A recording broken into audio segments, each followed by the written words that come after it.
I actually have new makeup that I would like to review for you today. Some of these I bought personally just a few weeks ago and some are given to me. Kaya I am so excited because most of the brands here are all brands that I actually like. By the way, for those of you who just joined in, my name is Susie and I do makeup and personal style videos here on YouTube. Now, if you like this video and you absolutely love the content, please don't forget to like and subscribe. So if you want to see me try out and give my thoughts on all of these new makeup I have today, please stay tuned and watch this video. So I've already put on moisturizer and toner on my skin and now we are gonna move on to primer. And this one is brand new. Naubusan ng Aqua Grip Primer sa Vice Cosmetics recently. Oh my gosh, talagang nagpanic ako.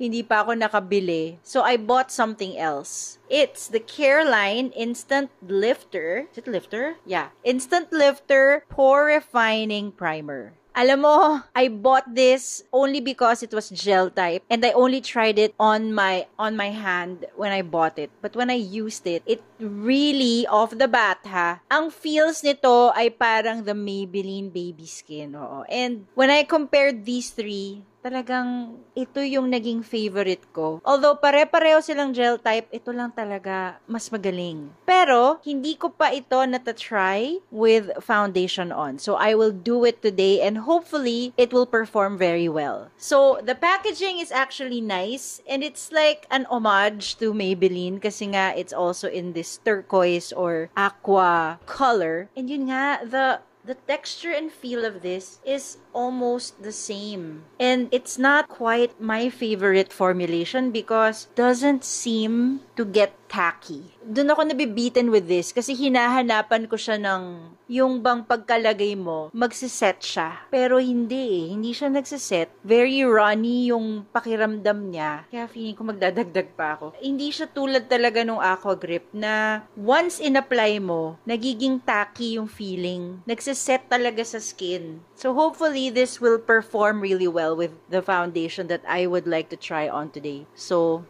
sige, let's wait a few seconds or just a few seconds. So far, it is quite okay, nagda-dry naman pala. Pero kasi before, pag ginagamit ko to, nilalagyan ko agad ng sunscreen. Parang feeling ko hindi talaga siya kumakapit. Okay, let me put on concealer so that we can already start the makeup process. You guys, you already know this. This is the Fit Me. And you'll find out later why I chose this concealer for today and not the NARS one. Let me just blend this out. This next new product, oh my gosh. Excited ako dito, guys. Ito ang reason bakit tayo may video ngayon. Because I really wanted to try this one. Okay, natry ko na. Nagamit ko na. If you're following me on Instagram, ginamit ko na siya dahil hindi na ako makahintay for today. Guys, I have been looking for a foundation na parang Fit Me yung dating. Yung Fit Me lang kasi, ang pinaka nagiging concern ko lang sa kanya, madali siyang humulas. So, I have been looking for a foundation na almost equal ng double wear ng Estee Lauder ko. Pero, light on the skin, hindi sobrang drying, at saka may konting luminous effect. And guys, ito yata yun. Hindi ko pa rin maintindihan bakit ang tawag sa kanya ay Lumi Matte. Pero ito yung mga claims nito. 30-hour wear, although hindi tayo abot ng 30 hours, guys. Masyadong mainit and I really don't want to do that. Weightless feel, waterproof, it has SPF 12, it has a soft matte finish, it also has like a semi-luminous effect. It is a buildable full coverage foundation. Unahin natin, first observation, the packaging. Aminin natin, ito yung dahilan kung bakit ko nabili to. Kasi sobrang nakakatuwa yung packaging. Ang ganda. Purple cover, and then it has like a nice bottle to it. So, nakakatuwa yung itsura niya. And again, nadala tayo ng marketing nila. Ang ganda-ganda ng commercials, tita, ng ads niya over on Instagram. Kaya, nung nilaunch ito, nakaabang talaga ako. Talagang gusto ko siyang makuha right away kasi gusto ko talagang malaman yung performance niya. So, wait lang. Ang presyo nito, guys, is tumataginting na 699 pesos. Para sa drugstore brand, okay? Last time, I reviewed the Issy Foundation and 'di ba sinabi ko, ayokong tumalon agad at bumili ng bagong foundation at that kind of price point. So, Suzy, tatanong niyo sa akin, so, tita, bakit mo binili yan na yung presyo almost the same as the Easy One? Okay, una, hiyang na hiyang ako sa Maybelline Fit Me. Kaya, naisipan ko na maybe ito rin magiging hiyang sa akin. Pangalawa, na-test ko siya sa skin ko bago ko siya binili. And, hindi nag-oxidize. Habang umiikot ako nun sa mall, walang nangyaring oxidation doon sa trial ko. Kaya sumugal ako agad, nag-risk ako agad kasi feeling ko, magiging hiyang ito sa akin. Okay, let's do it. I'll just show it to you over on my hand. It has a pump, by the way, which I like kasi hindi rin super messy.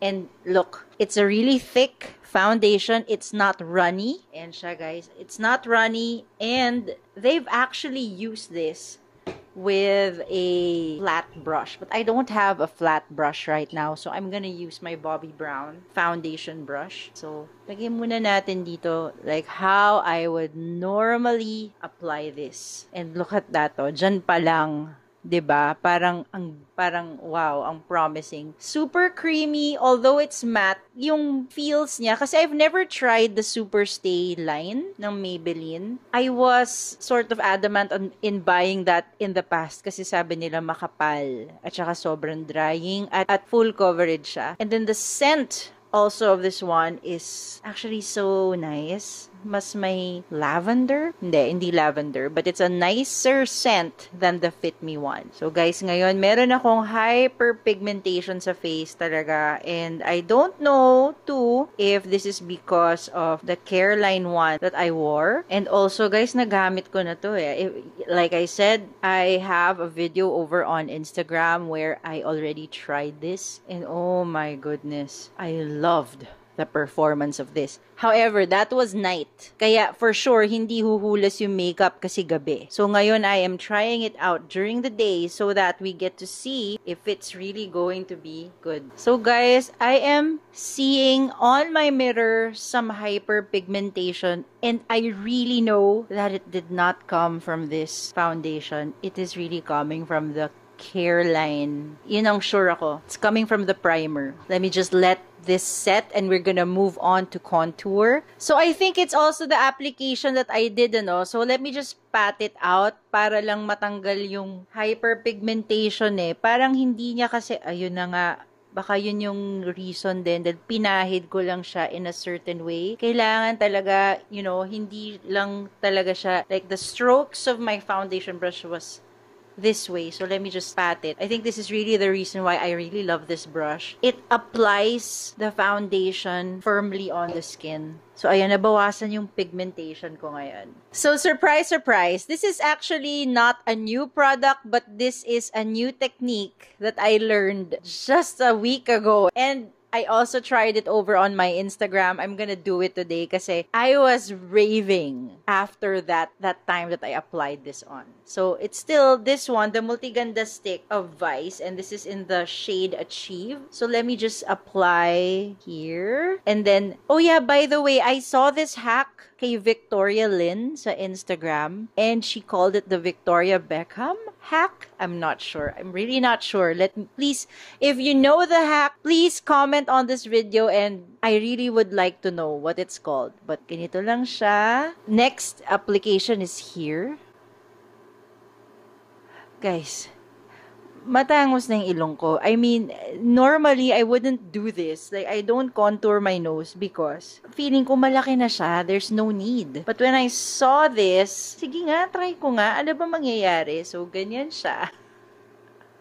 Yeah. Trust the process, guys. Trust the process. In fact, inangat pa niya hanggang dito sa mata, pero hindi ko na gagawin yun. Baka too much. We'll see in a bit how this will work out, but let me just get my brush so that I can start blending this out.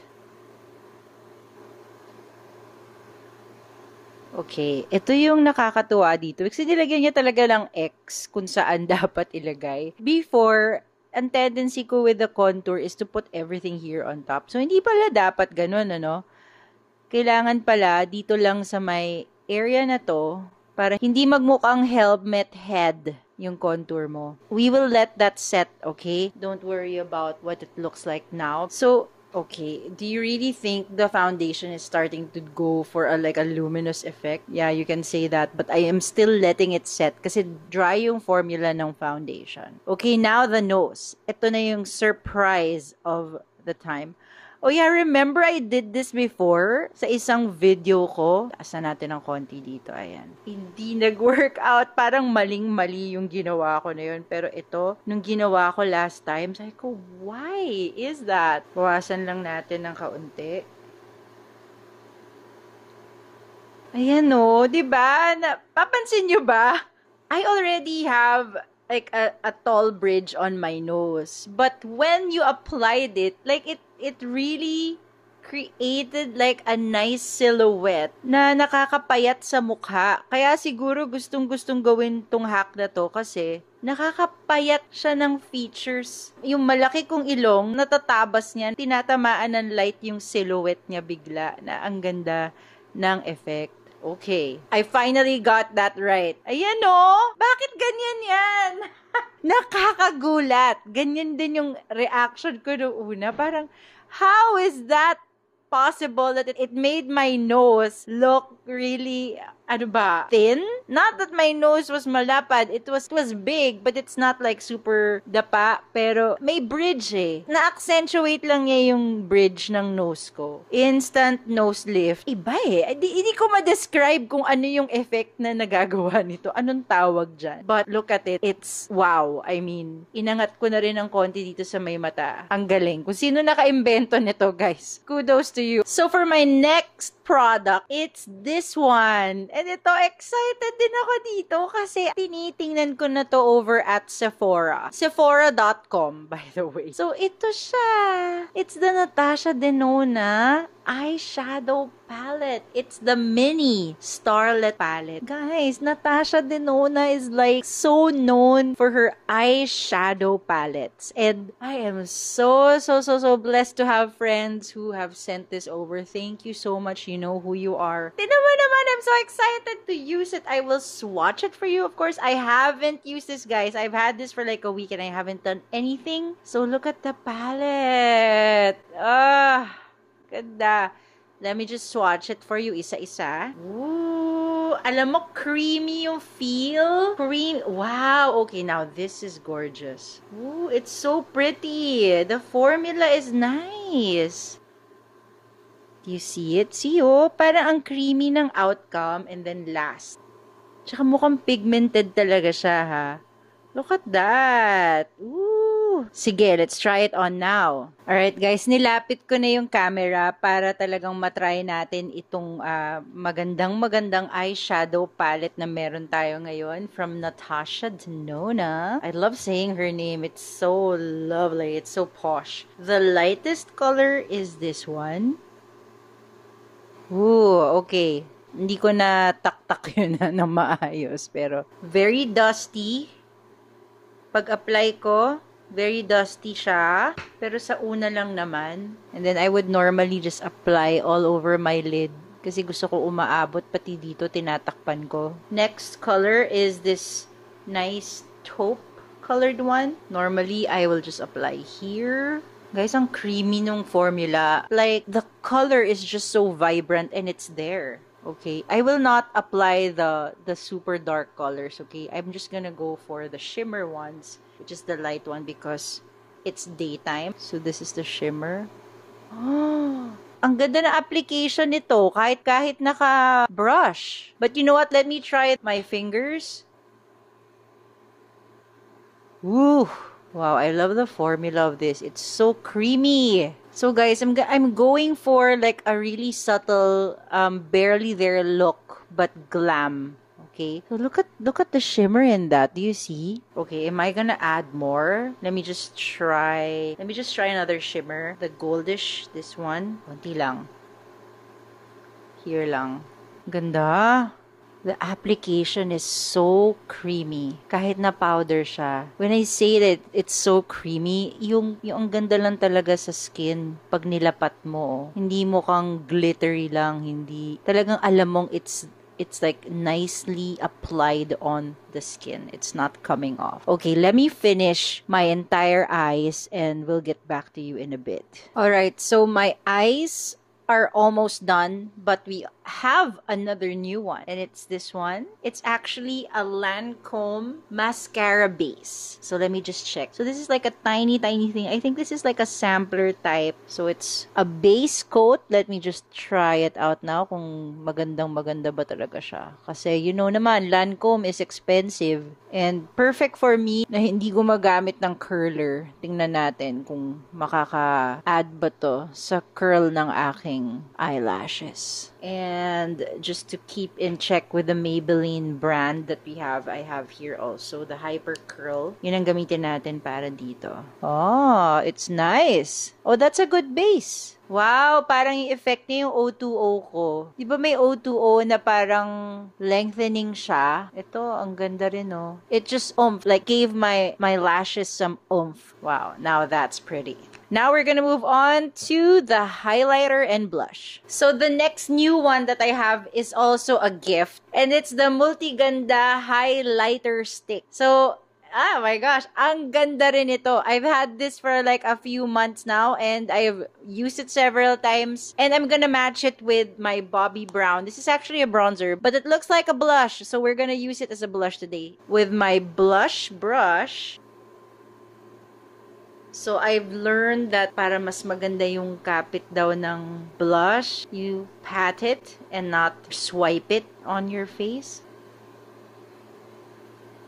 And then here at the end, saka mo gawin yung blending para wala daw mga parang crease or like a sharp edge or something. See how pretty that is? This Bobbi Brown is always so pretty. But this tip is actually from Nikki LaRose. Tap the powder and then parang lagay mo muna. Ewan ko kung tama ba yung ginagawa ko. Hindi ako sure. Parang nailalagay ko na eh. And then you just tap it onto your cheek. Pagka-tap saka yung blend sa dulo. So, oh my gosh, I made a mistake. Dapat pala, if you're going to use a blush powder, you have to put on powder muna. So, let me use this time my Fit Me powder for this, ha. Yun lang, gusto ko lang nagmamatch yung foundation, lahat in the same brand almost. Yung ating base is Maybelline, so dito ko muna ilalagay. Dapat pala nilagay ko before, nalimutan ko. Sige lang, okay lang yan. This is a good powder, so it will not really totally wash out. And then a little bit on top lang. Okay, let me go back to the blush.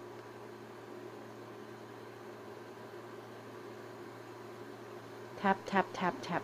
Now, the highlighter. Ito, medyo tricky kasi hindi ko alam paano talaga gamitin to. Gagawin ko lang siya like how I normally would apply this Multiganda stick. So, dito lang sa taas. And we already know this. Wow! See? Yan ang gusto ko talaga dito sa formula na to. I will use like this is like my very dense foundation brush. Yan, no?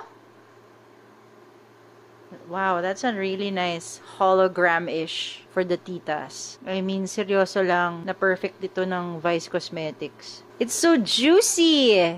Diba? Parang batang-bata ang dating. And now, for my final step, are the lips. And ito, may bago tayo. If you are not new here, you know my love for Charlotte Tilbury. And I have, not new, but it's like a set. It's the Glossy Fresh Pink Lip Duo. And it comes with the Mini Lip Cheat Pillow Talk and the Mini Collagen Lip Bath Refresh Rose. Ang haba, pero guys, okay, bibigyan ko kayo ng konting review dito sa Charlotte Tilbury Pillow Talk lipstick that I have been raving since last year. So I've had this lipstick since last year and I have to be honest. Color is great, but the longevity is not. Kaya nalulungkot ako dito kasi parang mahal tapos hindi siya sobrang tagal sa lips. Okay lang naman mag-apply pero natatanggal talaga siya agad. Yun lang yung concern ko dito. Hindi mo siya masuot na siya lang. Parang laging may kailangan na kasama. So I've been using this for like a week now, silang tatlo magkakasama. So, yun yung siguro test ko sa lipstick, ano. Parang gusto ko, kapag in-apply ko na siya, ando na yung kulay. Ayokong paghirapan.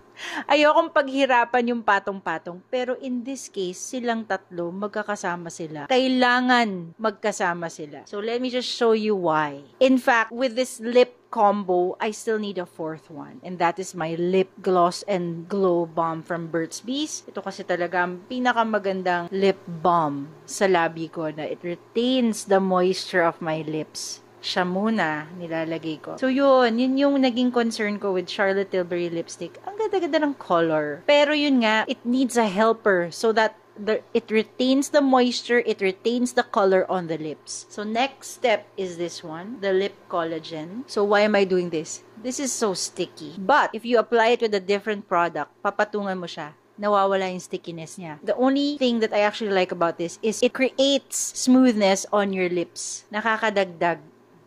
Yun lang yung natutuwa ako dito. These are the first two that I apply. The wand is also interesting, but it's not really my super favorite. Although, I wouldn't use shim brush kind. Hindi ko type yun. Maganda na to. So, next is the lip liner. So, what I normally do with the lip liner is that, eto, ayan.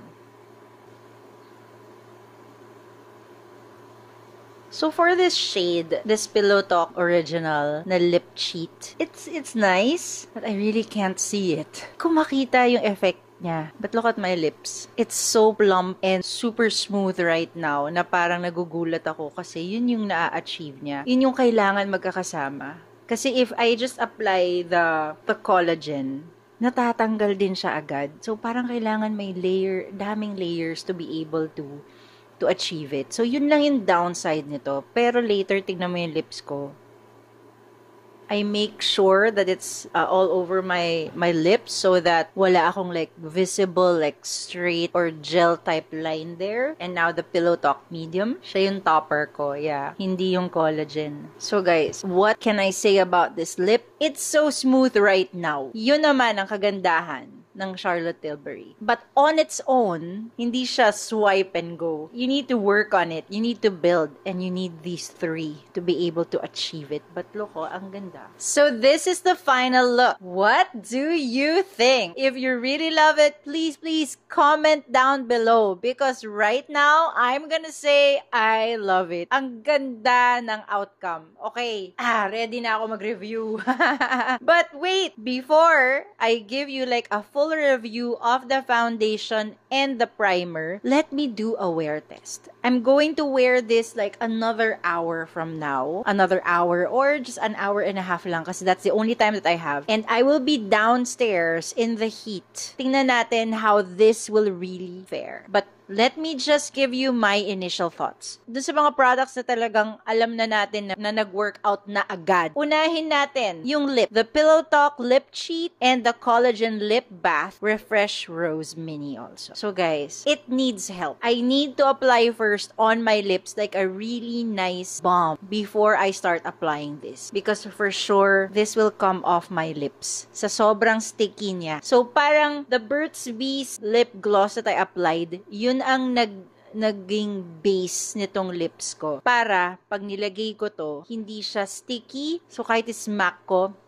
hindi sumasama or hindi sila parang dikit na dikit. And then, I applied the lip cheat and then the Pillow Talk medium lipstick. And what can I say? It made my lips super plump. Would I buy this again?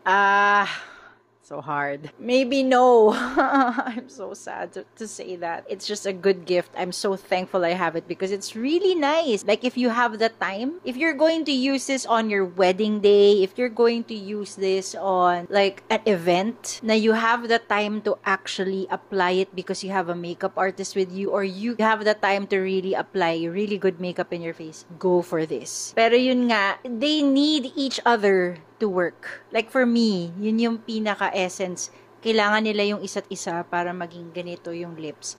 Pero yung ganda ng lips ko ngayon, masasabi ko, wow, ang ganda niya.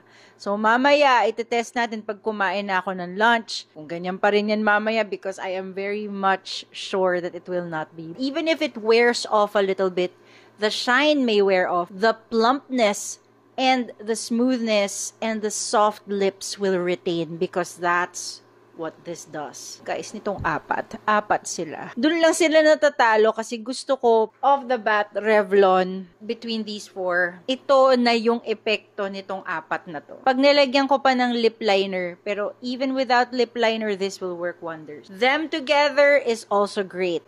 But like I said, these 4 versus 1. So, yeah, pag-isipan ninyo. Alright, next. The highlighter of Vice. Naman, guys. Walang kaamog-amog. Hindi ko lang to binili before kasi parang iniisip ko, ang dami kong highlighter. Pero, dahil nabigyan ako at na-try ko siya, ang ganda ng effect kasi hindi mo na siya masyadong paghihirapan gamitin. Like, pag in-apply mo na siya, it will do its work. Wala ka nang iisipin. You won't have the difficulty of trying to blend it in your skin because it will just do what it is tasked to do. Like here on the brow bone and on top lang. Ito lang naman ako naglalagay. This can be worn every day. Like for me, if you just have parang basic makeup lang and then meron ka lang blush, gusto mo lang ng konting glistening effect during the summer days, okay to, na ilagay mo lang on its own, walang problema. Next, pataas tayo guys. This Lancome base. Interesting. Ang ganda niya. Parang sumobrang haba ng tuloy yung aking lashes ngayon. With this, because I don't put lashes, it will work wonders on my eyelashes because look, humaba, parang naging full yung effect nung mata ko ngayon. Next, it's the contour hack.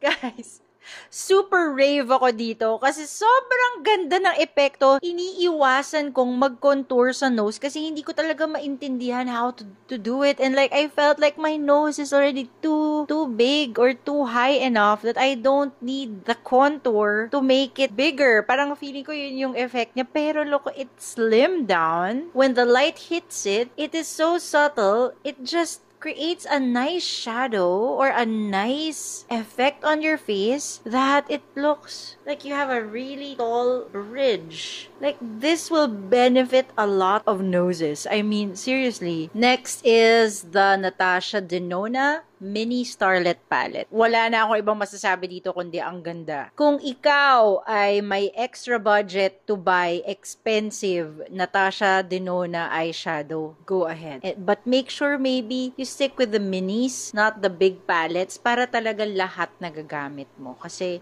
mahal siya. Mahal siya at feeling ko, sa tagal-tagal ko nang nagme-makeup, talagang iilan-ilan lang yung nagagamit mo sa palette. Kaya okay din itong mga minis na to kasi natatry mo lahat.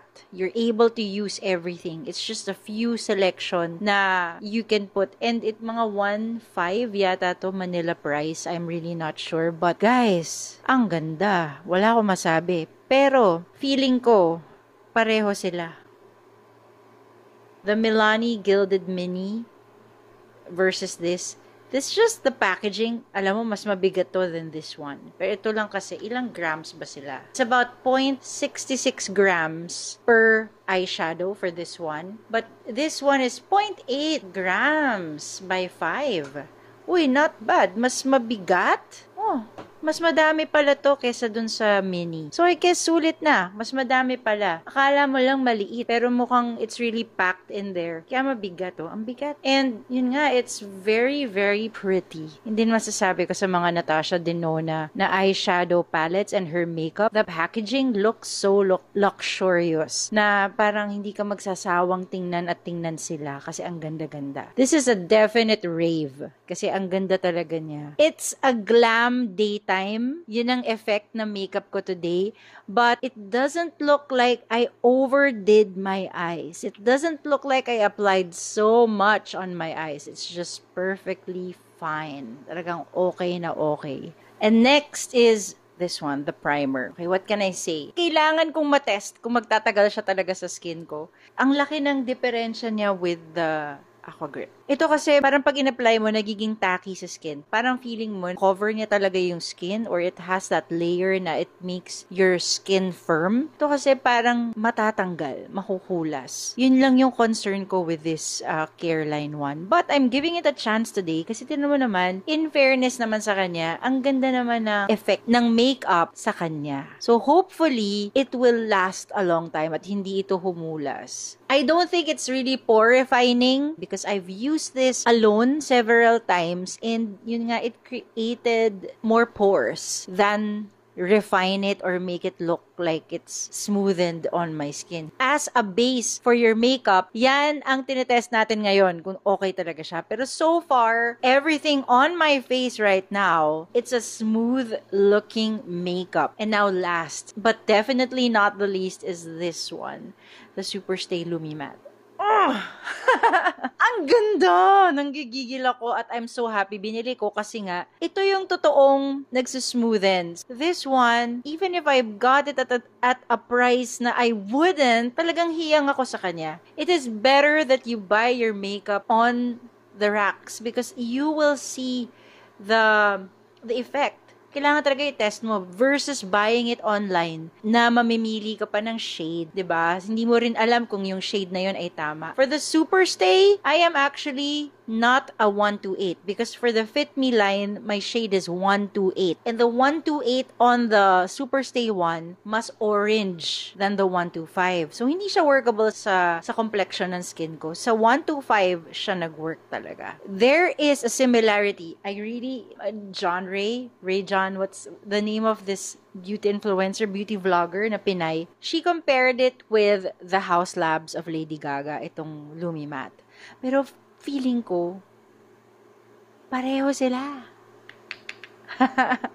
So maybe, let's do a side-by-side test of these two for another video. The effect I feel right now, the coverage is almost the same as the double wear of Estee Lauder, except the double wear has the tendency to be really thick, extra dry than this one. This has some moisture. It is matte. It's super matte and has that powdery finish, but you don't feel like it's very dry on your skin. It has that effect na medyo moisturizing siya. Hindi nakaka-dry talaga, which I actually love about Maybelline because that's how Maybelline does it. Even with the Fit Me foundation, yun lang talaga si Fit Me, kaya napapaisip akong bumili ng ibang foundation. Si Fit Me kapag daytime, huhulas. Madali siyang humulas. But ito, masusubukan natin ngayon. So, I am back, guys, and it's already 3:20 in the afternoon. I ended filming around 1:20 kanina. You know the drill. I already had my lunch, I drank water, tumambay na ako sa baba kung saan mainit sa bahay namin. And ano nga ba masasabi ko? Okay, guys, si foundation, very good. Very good. Very good. Superstay Lumi Matte. Andyan pa rin siya. However, wait lang. Even though it's 2 hours already, tingnan natin. Let me just test it out by blotting. Wala. Wow! May konti. Doon sa mga areas na talagang pinagpapawisan ako. My forehead, let me check. Ito yung pinakamatindi. Okay, meron siyang transfer, guys. I am just blotting it with tissue just to make sure kung talaga bang okay pa yung makeup. And yes, I have to say, makeup is still intact. Okay pa siya. Now, what can I really say about this? If you are going to a wedding, let's say, daytime siya, at ito yung gagamitin mo, I think kakayanin. Hindi ka huhulas agad dito. But, you have to be careful. If it's already super init at sobrang sweaty, magdala ka ng lahat ng kailangan mong dalhin. A tissue, something to reapply with. Let's say it's a 2-hour or 3-hour wedding in the afternoon at may pictures with flash na for sure with flash yon. Kayang-kaya nito. It will last for sure. I remember when I applied this at night when I went out with my husband, I didn't have hyperpigmentation. And I will add those videos here para lang makita nyo kung ano nangyari sa skin ko that evening. Kasi I was wearing the Aqua Grip, hindi itong Careline. Kasi feeling ko yung Careline ang nag-add nitong hyperpigmentation. Palagay ko talaga siya yun. Kasi dun sa mga other days na ginamit ko ito, parang dumami yung pores ko instead of na-refine. So ito, at least, alam ko na yung foundation, nag-a-adjust din siya based sa primer na ginamit mo. Okay, for the lips. Guys, wala na. Yun lang yung sad part ng Charlotte Tilbury for me is that I would have wanted it to have more staying power. So now, let's just reapply because we love to reapply. Oh, but by the way, kahit natanggal naman na siya, the moisture on my lips retained. Like, it's really soft and smooth. I could feel it. Okay, let's try the powder. Alam mo, there's no need. I feel like somehow there's no need to reapply powder, but just for the sake. Okay, looking at my pores now, nag-reapply ako ng powder. Okay, nag-refine naman ulit. Nag-smoothen ulit. Nag-relax. Okay, so it's really good. You can wear this during the day. I was afraid that you can't.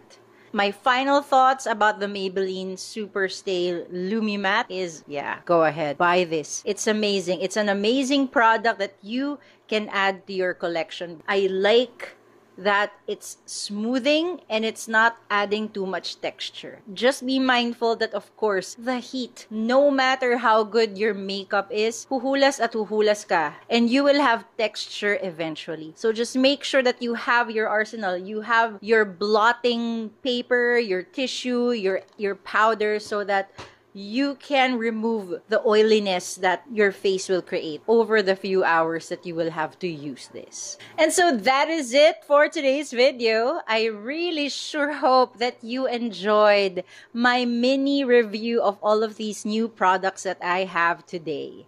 And I really sure hope to see you again on the next. Have a great day. Goodbye!